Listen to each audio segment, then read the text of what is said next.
ರಾಜ್ಯದ ಜನರು ಬೆಂಗಳೂರಿಗರು ವಿಪರೀತ ಎಚ್ಚರಿಕೆಯಿಂದ ಇರಬೇಕಾದಂತಹ ಒಂದು ಸುದ್ದಿ ಇದು. ಯಾಕೆ ಅಂತಂದರೆ ರಾಜ್ಯದಲ್ಲಿ ದಿನದಿಂದ ದಿನಕ್ಕೆ ಹೆಚ್ಚಾಗ್ತಾ ಇದೆ ರೂಪಾಂತರಿ JN1 ವೈರಸ್.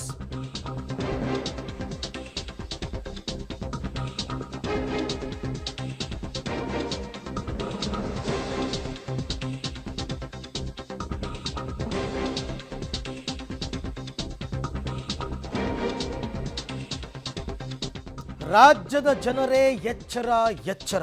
ಯಾಕೆಂದರೆ ರಾಜ್ಯದಲ್ಲಿ ಈಗ ಹೆಚ್ಚಾಗ್ತಾ ಇದೆ ರೂಪಾಂತರಿ JN1 ವೈರಸ್ ಕಾಟ. ಫೆಬ್ರವರಿ ತನಕ ಇರುತ್ತಂತೆ ಈ ಹೆಮ್ಮಾರಿ JN1 ಕಾಟ ಅಂತ ಹೇಳ್ತಾ ಇದ್ದಾರೆ. ಕೊರೋನಾ ಆರ್ಭಟದ ಮುನ್ಸೂಚನೆಯನ್ನು ಕೊಟ್ಟಿದ್ದಾರೆ ತಜ್ಞರು. ಈ ಕುರಿತಂತೆ ಪಬ್ಲಿಕ್ ಟಿವಿಯಲ್ಲಿ ಎಕ್ಸ್ಕ್ಲೂಸಿವ್ ಡೀಟೇಲ್ಸ್ ಅನ್ನು ಕೊಡ್ತೀವಿ. ಏನು ಹೇಳ್ತಾರೆ ತಜ್ಞರು? ಈಗಾಗಲೇ ಶುರುವಾಗಿರ್ತಕ್ಕಂಥ JN.1 ವೈರಸ್ನ ಕಾಟ ಎಲ್ಲಿ ತನಕ ಹೋಗುತ್ತೆ, ಎಷ್ಟು ಪೀಕ್ಗೆ ಹೋಗುತ್ತೆ, ಯಾವಾಗ ಇದರ ಆರ್ಭಟ ಕಡಿಮೆ ಆಗ್ತಾ ಹೋಗುತ್ತೆ, ಜನ ಇನ್ನೂ ಎಷ್ಟು ದಿನ ಆತಂಕದಲ್ಲಿ ಇರಬೇಕಾಗುತ್ತೆ, ಇನ್ನೂ ಎಷ್ಟು ದಿನ ಮುಂಜಾಗ್ರತೆಯನ್ನು ವಹಿಸಬೇಕಾಗುತ್ತೆ, ಇದೆಲ್ಲದರ ಪಕ್ಕಾ ಡೀಟೇಲ್ಸನ್ನು ಕೊಡ್ತಾ ಹೋಗ್ತಾರೆ. ಏನು ಹೇಳ್ತಾರೆ ತಜ್ಞರು ಈ ವಿಚಾರವಾಗಿ? ಯಾಕೆಂದರೆ ತಜ್ಞರು ಇದನ್ನು ಅಧ್ಯಯನ ಮಾಡಿದ್ದಾರೆ. ಅಧ್ಯಯನವನ್ನು ಮಾಡಿರ್ತಕ್ಕಂಥ ಬೇರೆ ಬೇರೆ ದೇಶದಲ್ಲೂ ಕೂಡ ಅಲ್ಲಿನ ಅಂಕಿಅಂಶಗಳು ಏನು ಹೇಳ್ತಾ ಇದೆ, ಅಲ್ಲಿನ ಸ್ಟ್ಯಾಟಿಸ್ಟಿಕ್ಸ್ ಏನು ಹೇಳ್ತಾ ಇದೆ, ಯಾವಾಗ ಪೀಕ್ಗೆ ಹೋಗುತ್ತೆ, ಎಷ್ಟು ವೈಡ್ ಸ್ಪ್ರೆಡ್ ಆಗುತ್ತೆ, ಬಹಳ ಬಹಳ ಮುಖ್ಯವಾದಂತಹ ವಿಚಾರ. ಸೊ ಹಾಗಾಗಿ ಇದು ಈಗಾಗಲೇ ಶುರುವಾಗ್ಬಿಟ್ಟಿದೆ. ನಮ್ಮಲ್ಲಿ ಇಲ್ಲ ಅನ್ಕೋತಾ ಇದ್ರು ಕೂಡ ಈಗಾಗಲೇ ಸುಮಾರು 35 ಜನರಿಗೆ JN.1 ಕಾಣಿಸ್ಕೊಂಡ್ಬಿಟ್ಟಿದೆ.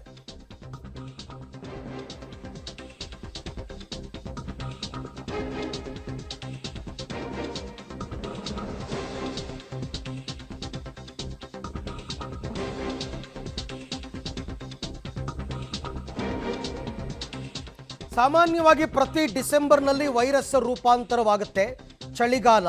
ಸೊ ಕೊರೋನಾ ಉಪತಳಿ JN1 ಹರಡುವ ವೇಗ ಕೂಡ ದಿನದಿಂದ ದಿನಕ್ಕೆ ಈಗ ಹೆಚ್ಚಾಗ್ತಾ ಇದೆ. JN1 ಹರಡತಕ್ಕಂಥ ವೇಗ ನೋಡಿ, ಆಲ್ರೆಡಿ 35 ಕರ್ನಾಟಕದಲ್ಲಿ. ಮಕ್ಕಳು, ವೃದ್ಧರು, ವಿವಿಧ ರೋಗ ಬಾಧಿತರು ಹುಷಾರಾಗಿರಿ ದಯವಿಟ್ಟು.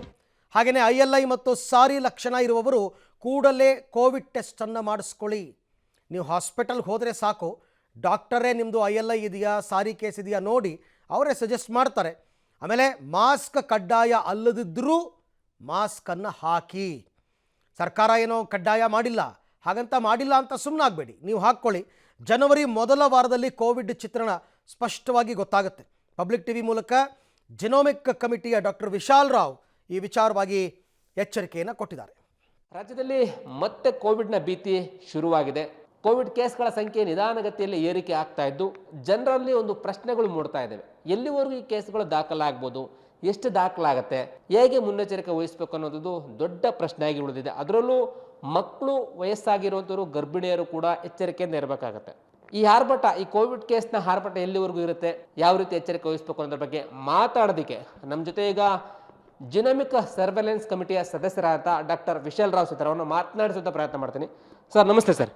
ಸರ್, ಈಗ ಈ JN.1 ವೈರಸ್ನ ಆತಂಕ ಹೆಚ್ಚಾಗ್ತಾ ಇದೆ. ರಾಜ್ಯದಲ್ಲೂ ಕೂಡ ಕೇಸ್ ಸಂಖ್ಯೆ ನಿಧಾನಗತಿಯಲ್ಲಿ ಏರಿಕೆ ಆಗ್ತದೆ. ಈಗಾಗಲೇ ಪಾಸಿಟಿವ್ ಕೇಸ್ 107 ದಾಟಿರುವಂಥದ್ದು, ಆಕ್ಟಿವ್ ಪ್ರಕರಣಗಳ ಸಂಖ್ಯೆ 337ಕ್ಕೆ ಏರಿದೆ.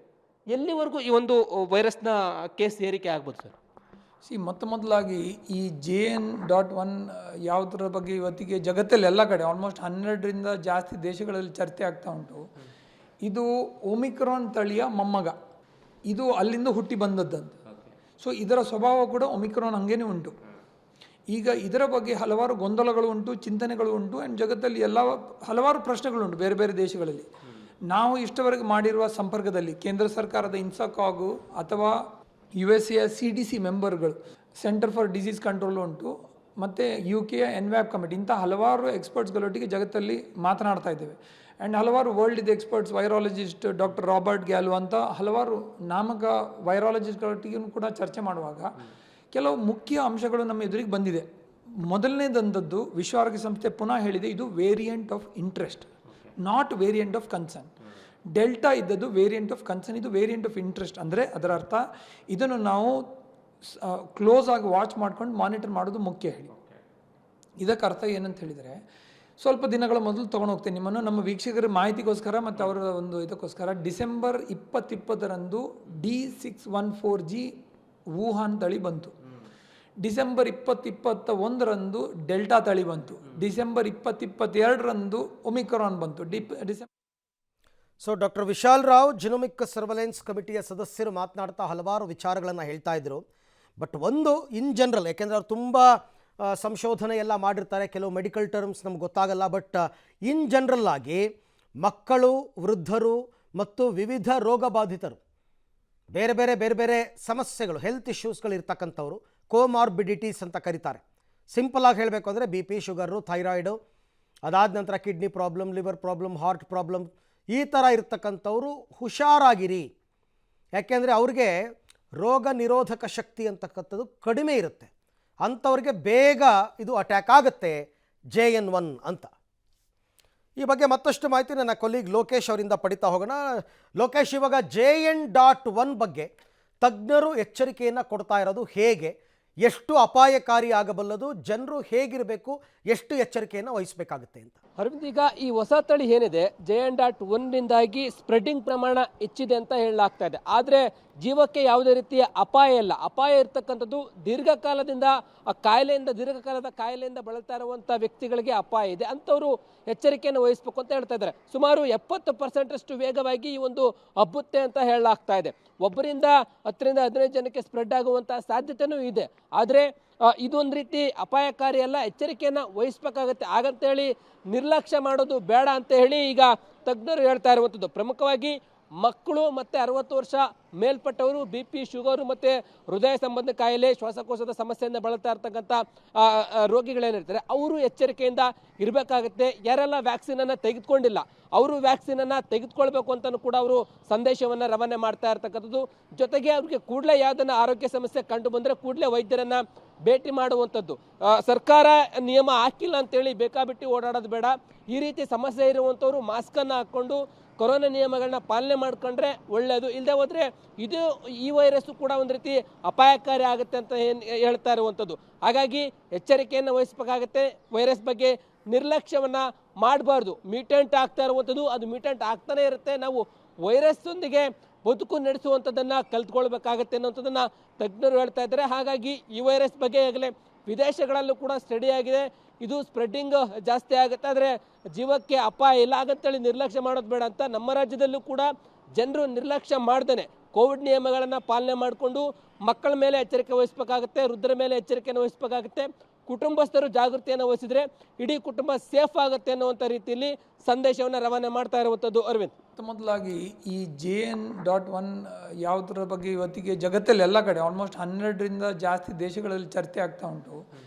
ಇದು ಒಮಿಕ್ರಾನ್ ತಳಿಯ ಮೊಮ್ಮಗ. ಇದು ಅಲ್ಲಿಂದ ಹುಟ್ಟಿ ಬಂದದ್ದಂತ. ಸೊ ಇದರ ಸ್ವಭಾವ ಕೂಡ ಒಮಿಕ್ರಾನ್ ಹಂಗೇನೆ ಉಂಟು.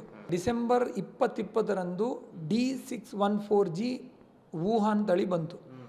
ಡಿಸೆಂಬರ್ 2021ರಂದು ಡೆಲ್ಟಾ ತಳಿ ಬಂತು. ಡಿಸೆಂಬರ್ 2022ರಂದು ಒಮಿಕ್ರಾನ್ ಬಂತು. ಡಿಸೆಂಬರ್ 23ರಲ್ಲಿದ್ದೇವೆ JN.1 ಬಂದಿದೆ. ಹಲವಾರು ಸತಿ ಮೊದಲು ಕೂಡ ನಾವು ಹೇಳಿದ್ದೇವೆ ಇದು ಮಾತನ್ನು, ನಿಮ್ಮ ಪಬ್ಲಿಕ್ TV ಮೂಲಕ ಕೂಡ ಜನರಿಗೆ ತಿಳಿಸಿದ್ದೇವೆ. ಕೋವಿಡ್ ವೈರಸ್ ನಮ್ಮೊಟ್ಟಿಗೆ ಜೀವನಕ್ಕೆ ಎದುರಲ್ಲಿ ಬರುವ ವರ್ಷಗಳಲ್ಲೂ ಇರುತ್ತೆ. ಇದು ಇನ್ನೂ ಹೋಗಿ ಮಾಯ ಆಗುವಂತಹ ವೈರಸ್ ಅಲ್ಲ. ಫ್ಲೂ ಒಟ್ಟಿಗೆ ಹೇಗೆ ನಾವು ಜೀವನ ಮಾಡಿ ಕೆಮ್ಮ ನೆಗಡಿಯೊಟ್ಟಿಗೆ ಜೀವನ ಮಾಡಿದೆವೋ ಹಾಗೆಯೇ ಇದರೊಟ್ಟಿಗೆ ಜೀವನ ಮಾಡೋಕ್ಕೆ ಕಲಿಬೇಕು. ಈ ನಿಟ್ಟಲ್ಲಿ ಪುನಃ ಇದರ ಬಗ್ಗೆ ಚರ್ಚೆಗಳು ನೆಕ್ಸ್ಟ್ ಇಯರ್ ಕೂಡ ಬರ್ಬೋದು. ನಾನು ಹೇಳಿದಂಗೆ ಪ್ರತಿ ಡಿಸೆಂಬರ್ ಅದು ಹೊಸ ವರ್ಷನ್ ತರ್ತಾ ಉಂಟು, ತಂದಿದೆ. ಜನರಲ್ಲಿ ಅಥವಾ 200 ಜನರಲ್ಲಿ ಇರುವಾಗ ನಮಗೆ ಇದರ ಕರೆಕ್ಟ್ ಅಂಶ ಹೇಳುವುದು ಕಷ್ಟ ಇರುತ್ತೆ. ಬಟ್ ಇದು 50,000ದಲ್ಲಿ ಒಂದು ರೀತಿಯಲ್ಲಿ ಸ್ವಭಾವದಲ್ಲಿ ಇರುತ್ತೆ, 5 ಲಕ್ಷದಲ್ಲಿ ಇನ್ನೊಂದು ಸ್ವಭಾವದಲ್ಲಿ ಬರುತ್ತೆ. ಅದು ಬರುವಾಗ ಯಾವ ರೀತಿಯಲ್ಲಿ ಅದು ಅದರ ನಿಜ ರೂಪವನ್ನು ತೋರಿಸ್ತದೆ ಹೇಳುವಂಥ ಮಾಹಿತಿ ನಮಗೆ ಜನವರಿ ಒಳಗಡೆ ಗೊತ್ತಾಗುತ್ತೆ. ಅಷ್ಟರವರೆಗೆ ನಾವು ಇದನ್ನು ಕ್ಲೋಸ್ಲಿ ಮಾನಿಟರ್ ಮಾಡಬೇಕಾಗತ್ತೆ. ಕ್ಲಿನಿಕಲ್ ಆಗಿ